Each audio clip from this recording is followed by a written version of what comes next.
Magandang araw, ako po si JM De Jesus para sa Pasada Balita ngayong alas 2. Tumaas ang employment rate sa bansa base sa pinakabagong datos ng Philippine Statistics Authority o PSA para sa buwan ng May 2025.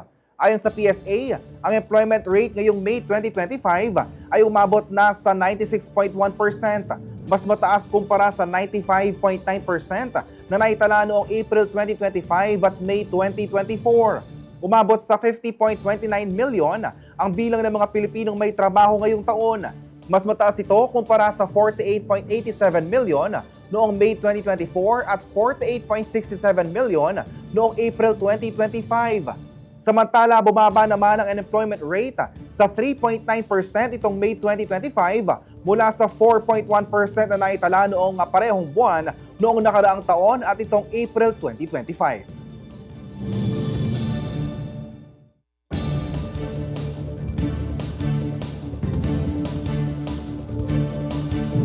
Sa ibang balita, formal nang sinimula ng Philippine Air Force o PAF at ng US Pacific Air Forces o PACAF ay ikalawang bahagi ng Cope Thunder Philippines 2025 sa Clark Air Base, Mabalacat City, Pampanga nitong Lunes, July 7. Tatagal ang bilateral air exercise hanggang July 18 at isasagawa sa iba't ibang training locations sa Hilagang Luzon. Ayon kay PAF spokesperson Colonel Consuelo Castillo, layunin nitong palakasin ang alyansa at defense cooperation ng Pilipinas at Estados Unidos. Sa naturang air exercise, magpapakilos ang PAF ng 2,301 personnel at iba't ibang air assets gaya ng mga fighter jets at helicopters.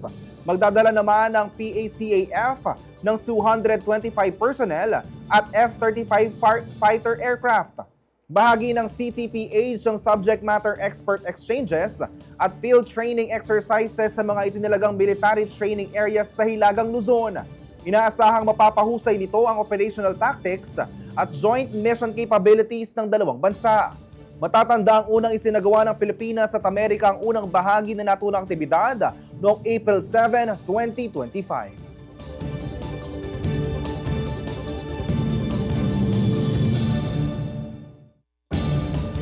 Abangan ang iba pang mga ulat at updates sa Pasada Balita mamayang alas 4 ng hapon. Ako po si JM De Jesus. Magandang araw po.